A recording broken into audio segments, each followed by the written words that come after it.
Our guest today is Vonna Garrett. Vonna moved into the East Wing almost 3 years ago. About a year after her husband died, she decided she needed to downsize. And she had been over to Epworth playing bridge and had dinner. And so it was sort of a no-brainer, I think. And we know her here as an avid bridge player. She is an artist.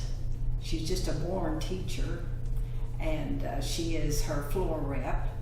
And so, all of that said, the thing that fascinated me most about Vonna is her childhood, and it'll fascinate you too. So, Vonna, where were you born? A little small town in Caddo County, Alfalfa, Oklahoma, population 60. That's beyond small. Right. So, but I grew up, I was born actually in the home, and I grew up there and went to school. We had a rock school that the WPA had built, and I started at one end and ended up at the other end when I graduated. So one building and the whole one thing. building, yes. Right. So, what kind of activities did you do at school? Well, of course, we did a lot of playing.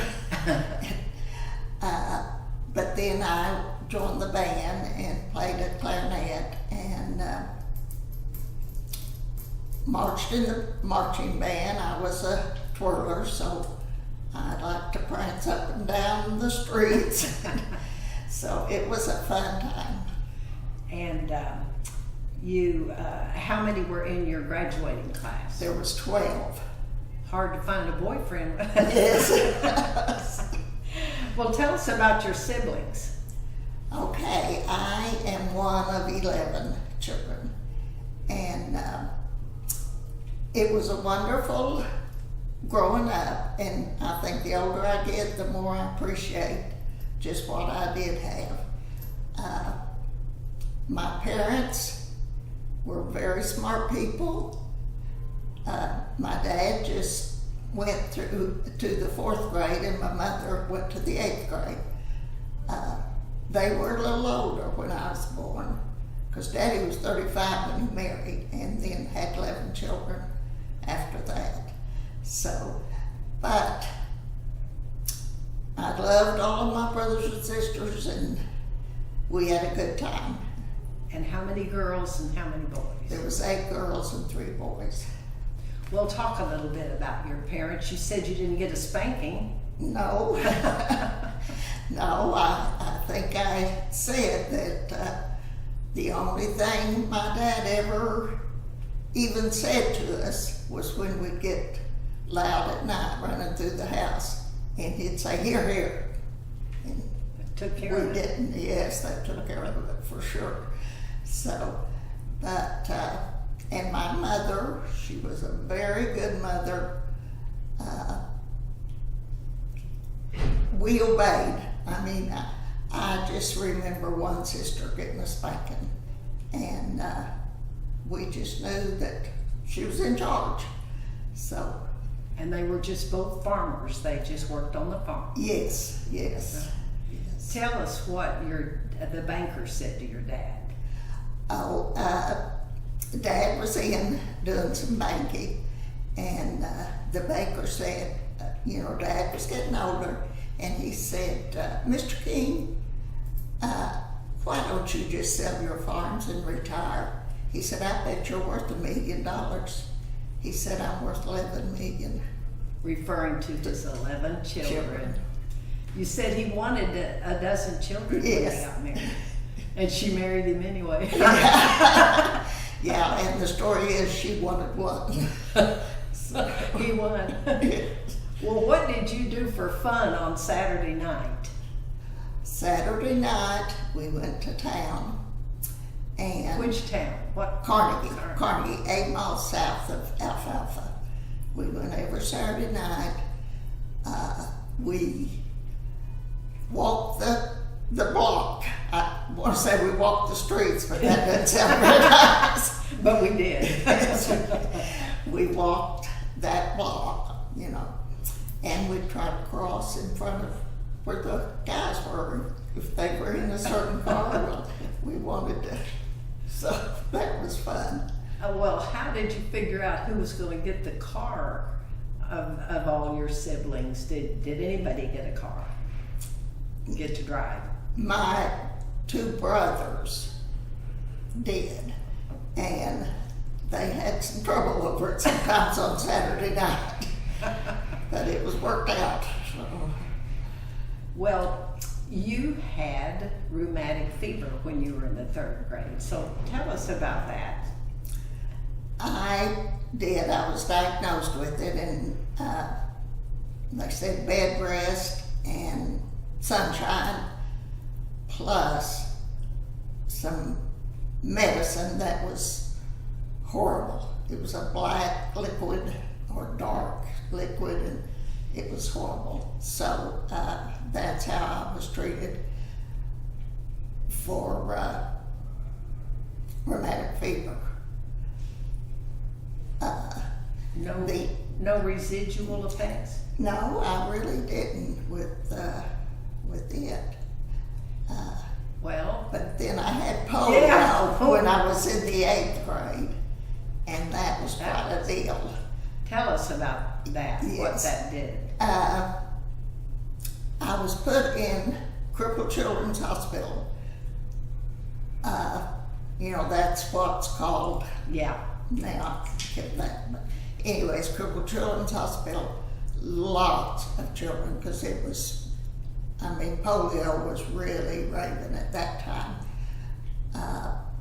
So I was in a ward with several others, and of course I was a teenager, so that was very traumatizing for me. And then after I got out of isolation, well, I was put in a room just with one, and that was a classmate, a good friend, and so we were put in there, and then I didn't stay too long after that. I was in isolation for about 2 weeks. How did And they treated us. They would bring in big buckets with ice and water, and they would take sheets and get it in there. Of course, there'd be pieces of ice and plus cold. They would wrap us in that from the neck down, and we'd stay all afternoon. Oh, and they put wool blankets on top of us. So we were ice cold at first, but then very warm time they took those off of us. And salt pills, and that was the only treatment that they used. You stayed in those all day long? Yes. Wow. Well, back to your dad. He saw that all of those girls, all of your sisters, got a college education. Yes. Tell us about that. Okay. When the oldest sister graduated, she was wanting to get married. I mean, she was engaged and all, but she decided that she better teach a year so our dad would know that the education was going to be used. And so after that, well, there was no point. The boys did not choose to go. 2 of them were farmers, and then one of them was in World War II, and then he stayed in California and was a builder. But all 8 girls went to college. When I graduated, or was going to graduate, some men came from the State Department and had my records on polio, and told me me that my college could be paid for. Well, I was excited about that. It sounded wonderful. And when I got home and I told my mother, she thought that was a good deal. But then when we told Dad, he said, absolutely not. I'll send her to college. So, What a remarkable man. yes. And he was very well read. Yes, yes. He would read the newspaper to cover. But then he also read our history books, when we'd bring them home. So, Have I said he just had a 4th grade education? so all of your sisters are teachers. Yes. Every one of them. Yes. Right. 3 of us retired teaching. Rest of them did not teach, And long enough for that. But how long they did you don't- teach, Vonna?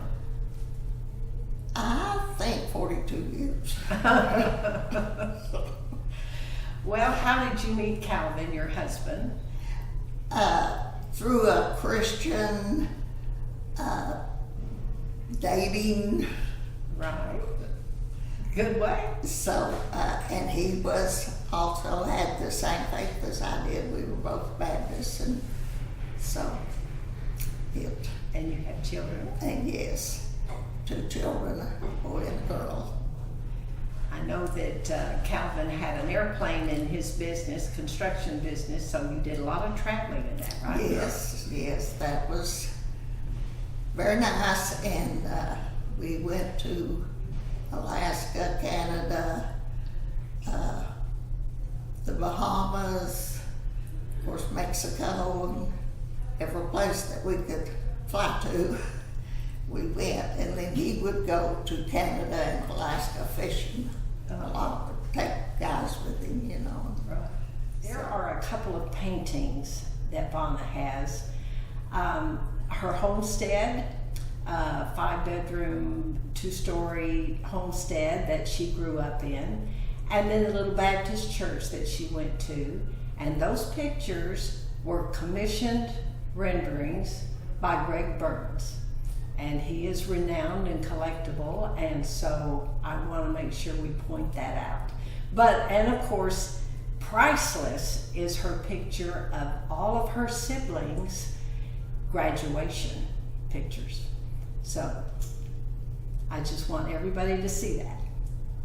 Well, Vonna, it has been a real joy. I am so fascinated with your childhood.